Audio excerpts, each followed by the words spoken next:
आज आपसे मैं डिस्कस करूंगी जो हमारा pre board exam first term का हुआ था उसे आज डिस्कस किया जाएगा पॉलिटिकल साइंस सब्जेक्ट का।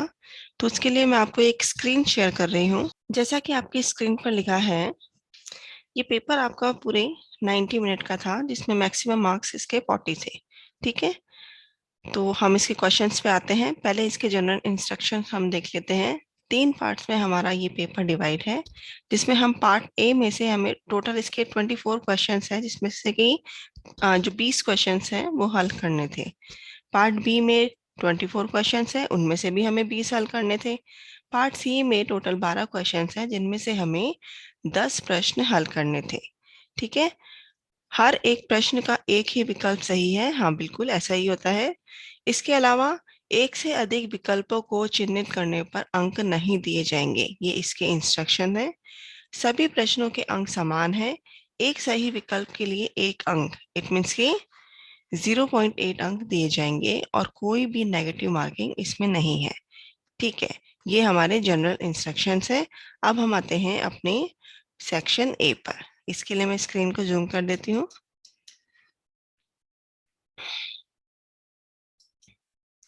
फर्स्ट नंबर क्वेश्चन है कि डैश अमेरिका के तट से लगा एक छोटा सा द्वीपीय देश है। तो बच्चों, ये जो क्वेश्चन है आपकी जो फर्स्ट वाली बुक है पॉलिटिकल साइंस की, उसके फर्स्ट वाले चैप्टर से लिया गया है और इसका आंसर है क्यूबा। और क्यूबा को क्या बोला जाता है? क्यूबा में जो मिसाइल संकट हुआ था उसे शीत युद्ध का चरम बिंदु भी बोला जाता है। इसका आंसर होगा क्यूबा, जिसे कि बोला जाता है शीत युद्ध का चरम बिंदु।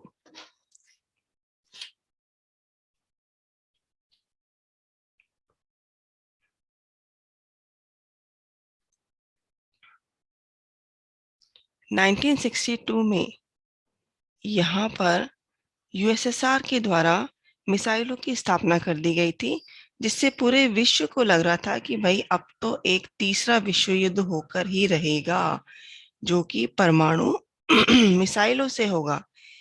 इस कारण से क्यूबा मिसाइल संकट को शीत युद्ध का चरम बिंदु बोला जाता है। Next question.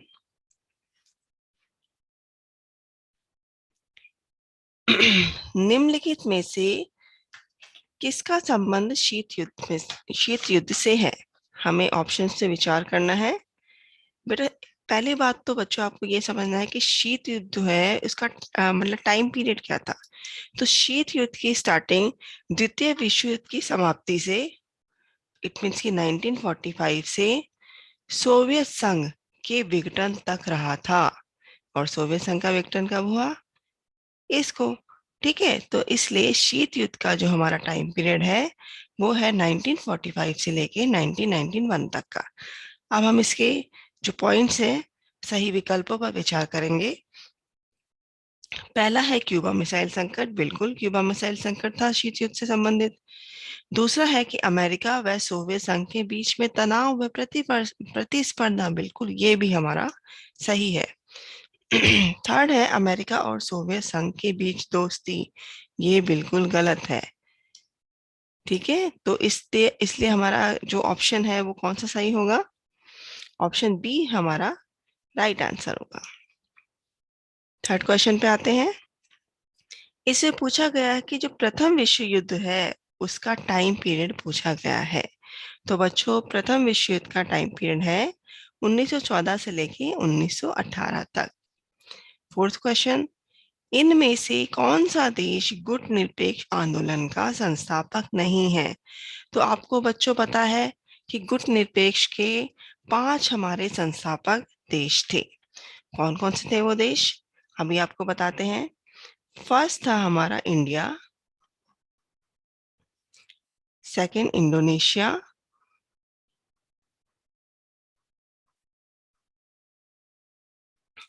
थर्ड था इजिप्ट, जिसे कि मिस्र भी बोला जाता है, फोर्थ है हमारा घाना,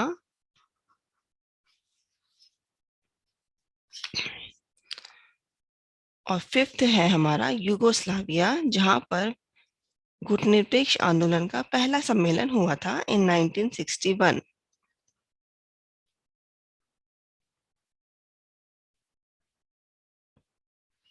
तो इनमें से देखो, भारत है, हाँ बिल्कुल भारत है। मिस्र, हाँ बिल्कुल मिस्र भी है। और घाना भी है। तो इनमें से कौन सा देश नहीं होगा? तो इसका राइट आंसर होगा ए, ब्राजील।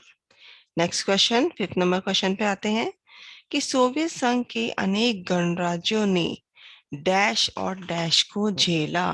तो आपको पता है कि सोवियत संघ के काफी गणराज्यों में गृह युद्ध और बगावत शुरू हो गई थी, जिसके कारण से सोवियत संघ का जो विघटन है वो स्टार्ट हो गया था।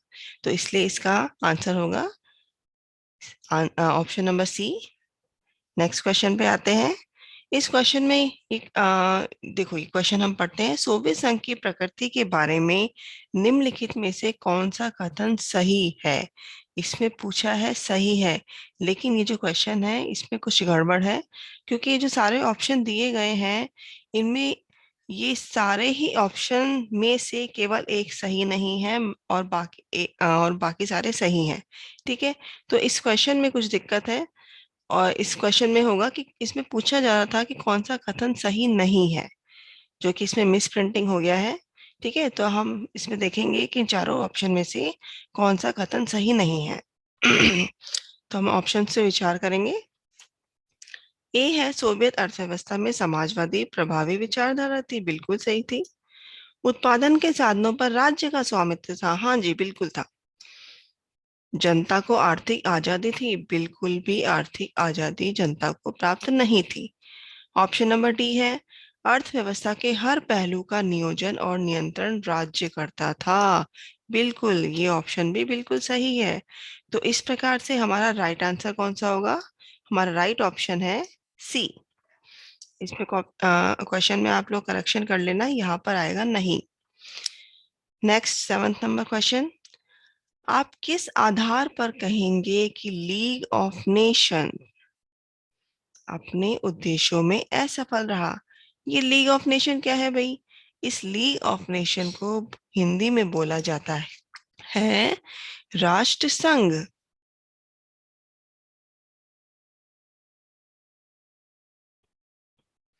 और राष्ट्र संघ की स्थापना कब की गई थी?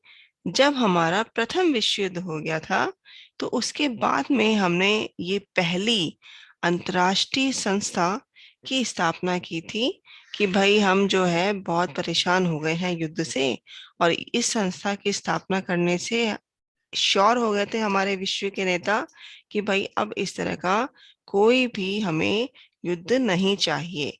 तो इसलिए ये एक अंतर्राष्ट्रीय संस्था, ये विश्व की पहली अंतर्राष्ट्रीय संस्था है राष्ट्र संघ, इसकी स्थापना की गई थी, जिसे कि लीग ऑफ नेशन इंग्लिश में बोला जाता है, राष्ट्र संघ। ठीक है, तो अब हम देखेंगे कि भाई लीग ऑफ नेशन अपने उद्देश्यों में क्यों असफल रहा। क्योंकि इसे बनाया ही इसलिए गया था कि हमें विश्व में अब और विश्व युद्ध नहीं चाहिए, लेकिन फिर भी द्वितीय विश्व युद्ध हो गया। ठीक है, तो इसलिए इसका जो राइट ऑप्शन होगा वो होगा ऑप्शन नंबर हमारा ए। नेक्स्ट, 8th नंबर क्वेश्चन, सुरक्षा परिषद में कितने स्थायी सदस्य हैं? बिल्कुल, ये तो इस बहुत ही इजी क्वेश्चन है, और इसका राइट आंसर होगा हमारा ए। नेक्स्ट, 9th नंबर क्वेश्चन, 1992 में संयुक्त राष्ट्र संघ की आम सभा में एक ढांचागत सुधार के लिए एक प्रस्ताव स्वीकृत हुआ था, जिसमें कुछ शिकायतों का जिक्र था। हमें इन ऑप्शंस में से उनको पहचानना है। ठीक है, शिकायतें थी ये 1992 कौन सा टाइम पीरियड था? जबकि सोवियत संघ का विघटन हो गया था। यहाँ पर हम लिख देते हैं क्या क्या हो गया था भाई। यूएसएसआर का विघटन हो गया था, विश्व जो है एक ध्रुवीय बन गया था,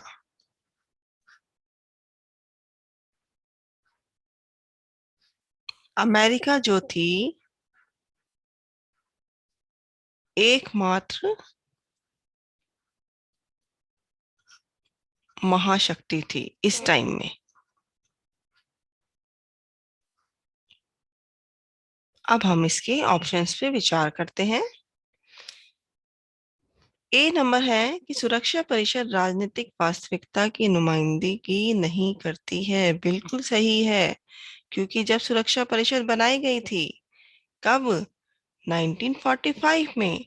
और 1945 में क्या हुआ था? विश्व युद्ध की समाप्ति हो गई थी।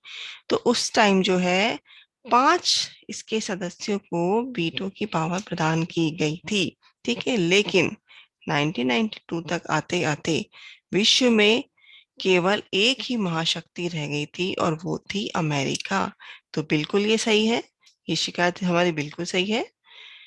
इसके फैसलों पर पश्चिमी मूल्यों के हितों की छाप होती है। बिल्कुल ये सही बात है, केवल पश्चिमी देशों की मूल्यों की ही इस पर छाप होती है। जो पूर्वी देश हैं, जो गरीब, अल्प विकसित, विकासशील देश हैं, उनके हितों का इसमें 1992 तक बिल्कुल भी ध्यान नहीं रखा जाता था। तो हमारी ये शिकायत भी बिल्कुल सही है। सुरक्षा परिषद में बराबर का प्रतिनिधित्व नहीं था। बिल्कुल, ये ऑप्शन भी हमारा सही है। तो इसलिए जो है हमारा जो राइट ऑप्शन होगा इसमें डी, उपरोक्त सभी। Next 10th number question. आजाद भारत के सम्मुख कौन सी चुनौतियां थी? तो बच्चों, आपको पता है कि 3 मुख्य चुनौतियां थी आजाद भारत के सम्मुख। पहली थी कि किस तरह से एकता के सूत्र में सबको बांधे रखें। दूसरी थी कि लोकतंत्र को कायम किस प्रकार से रखा जाए। और तीसरा था कि किस प्रकार से समाज के हर एक तबके का हम विकास करें। तो ये हमारे तीनों ही जो पॉइंट्स सही हैं। तो right option is option number सी।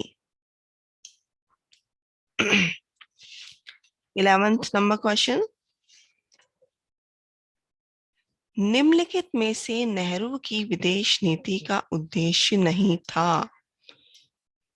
हमें इसमें नहीं ढूंढना है। ऑप्शंस पे हम आते हैं। कठिन संघर्षों से प्राप्त संप्रभुता को बचाए रखना, बिल्कुल ये सही है। क्षेत्रीय अखंडता को बनाए रखना, हाँ जी, ये भी सही है हमारा।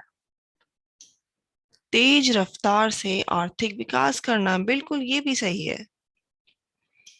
अपने मंत्रिमंडल का विकास करना, नहीं, विदेश नीति में मंत्रिमंडल का विकास नहीं आएगा। ठीक है, तो इसलिए हमारा राइट ऑप्शन इसमें क्या होगा? Option number D is right answer. 12th number question. शीत युद्ध के दौरान जो पूर्वी गुट था, पूर्वी गुट जिसे कि साम्यवादी गुट भी बोला जाता है, ठीक है, ये किसका समर्थक था? तो ठीक है, हम अपने ऑप्शन से विचार करते हैं। मिश्रित अर्थव्यवस्था और उदारवाद, नहीं, ये नहीं होगा। पूंजीवाद तो बिल्कुल भी नहीं हो सकता। पूंजीवाद और उदारवाद जो है ये हमारा पश्चिमी गुट था। समाजवाद और साम्यवाद, बिल्कुल यही इसका राइट ऑप्शन होगा। 13 नंबर क्वेश्चन। निम्न में से किस देश को सोवियत संघ का उत्तराधिकारी स्वीकार किया? बहुत ही ज्यादा इजी क्वेश्चन है, और आपको पता है कि सोवियत संघ के विघटन के बाद में सोवियत संघ की जो भी शक्तियां थी, वो सारी शक्तियां और उसका विश्व के जिन भी संस्थानों में रिप्रेजेंटेशन था, इसके अलावा जो परमाणु मिसाइल्स वगैरह थी, उन सब का जो उत्तराधिकारी है वो रूस को बनाया गया था। 14th number question. यूएनएचसीआर किससे संबंधित है? तो बच्चों, यूएनएचसीआर का फुल फॉर्म हम देखेंगे क्या होता है। यूनाइटेड नेशंस, इधर आएंगे हम। United Nations high commission for refugee. Refugee को क्या बोलते हैं? रिफ्यूजी को बोला जाता है शरणार्थी। तो इसलिए जो हमारा राइट ऑप्शन होगा वो होगा हमारा ऑप्शन नंबर डी। संयुक्त राष्ट्र शरणार्थी उच्चायोग से ये संबंधित है। 15th number question. संयुक्त राष्ट्र के सामने किन 2 बुनियादी सुधारों का मसला है? तो हमें इन पॉइंट्स में से 2 वो बुनियादी सुधार जिनका मसला बहुत ज्यादा चलता है वो हमें चूज करने हैं। पहला है इसमें सदस्य संख्या की सहमति, नहीं भाई नहीं, बिल्कुल भी नहीं है ये तो। संगठन की बनावट और प्रक्रिया में सुधार, बिल्कुल, ये जो पॉइंट है ये हमेशा से ही उठाया जाता है। थर्ड है हमारा प्राथमिक मुद्दों व विवादों को तय करना, ये भी नहीं होगा, क्योंकि हमें दो बुनियादी सुधारों को ही इनमें से चूज करना है। संगठन के न्यायाधिकार में आने वाले मुद्दों की समीक्षा करना, बिल्कुल ये भी सही है। तो हमारा राइट ऑप्शन क्या होगा? हमारा राइट ऑप्शन होगा option number A, second and fourth. 16th number question. विभाजन के पश्चात बने पाकिस्तान में कौन कौन से दो इलाके शामिल थे? तो बच्चों आपको पता है, जैसे ये हमारी इंडिया है, इंडिया के इधर एक पाकिस्तान है जिसे बोला जाता है पश्चिमी पाकिस्तान, ठीक है, और फिर इधर भी हमारे पाकिस्तान था जिसे बोला जाता था उस टाइम पूर्वी पाकिस्तान। ये है वेस्ट का, पश्चिमी हो गया ये,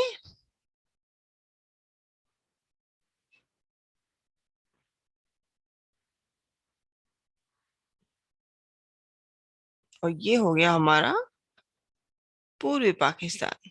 और पूर्वी पाकिस्तान जो है 1971 में एक नया देश बन गया था जिसको बोला गया बांग्लादेश, ठीक है। तो हमारे हम ऑप्शंस पे आते हैं, मध्य पाकिस्तान, पूर्वी पाकिस्तान, नहीं ये गलत है।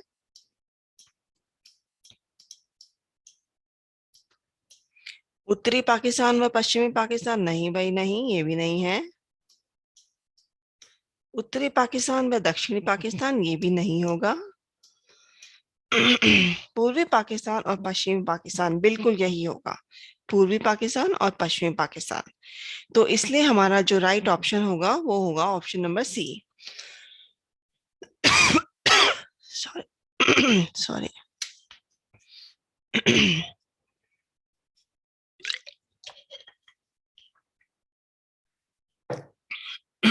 17th नंबर क्वेश्चन है कि 1917 की जो रूसी क्रांति हुई थी उसके नायक कौन थे? तो इसमें हमारा राइट ऑप्शन होगा option number A, Vladimir Lenin रूसी क्रांति के नायक थे, जिसे कि बोल्शेविक क्रांति भी बोला जाता है। 18th नंबर क्वेश्चन, हमें शीत युद्ध का काल पहचानना है। तो ये बच्चों मैंने आपको ये क्वेश्चन पहले भी समझाया है कि शीत युद्ध कब से कब तक इसका टाइम पीरियड था, जब हमारा द्वितीय विश्व युद्ध समाप्त हो गया और सोवियत संघ का विघटन हो गया। तो इससे बीच का जो टाइम पीरियड है वो था शीत युद्ध का काल। तो शीत युद्ध का काल इनमें से क्या होगा? 1945 से लेके 1991 तक। 19th नंबर क्वेश्चन, पश्चिमी यूरोप के पुनर्निर्माण में अमेरिका द्वारा सहायता दिए जाने को क्या कहा गया? इसे कहा गया था मार्शल योजना। 20th नंबर क्वेश्चन, अपनी विदेश नीति को सक्षम बनाने के लिए भारत किस गुट में शामिल हुआ? तो हम इसके ऑप्शन पे विचार करते हैं।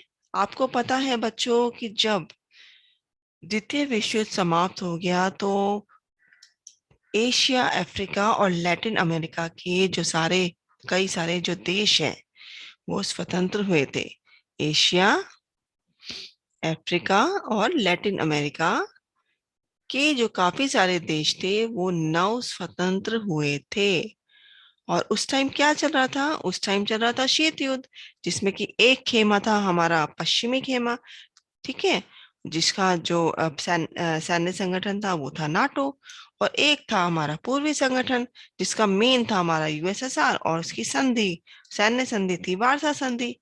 तो भाई इन देशों ने सोचा कि हम इतने वर्षों की गुलामी के बाद तो आजाद हुए हैं, तो क्या हम अपने विकास के लिए क्या हम अब एक नए गुटों में मिल जाए?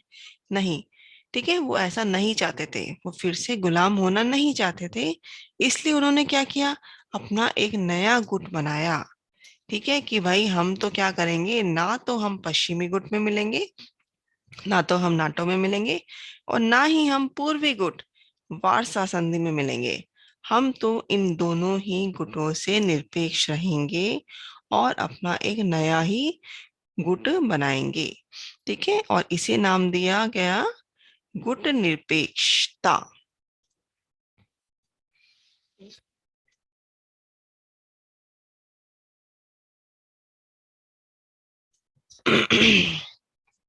ऑप्शंस पे आते हैं तो भाई नाटो और वारसा तो होगा ही नहीं, दोनों में से ये भी गलत होगा। तो ऑप्शन डी हमारा राइट आंसर होगा, उपरोक्त में से किसी में भी नहीं। Option D is right. बच्चों, आपकी लास्ट क्लास से आगे के क्वेश्चंस पर हम इस क्लास में डिस्कशन करेंगे।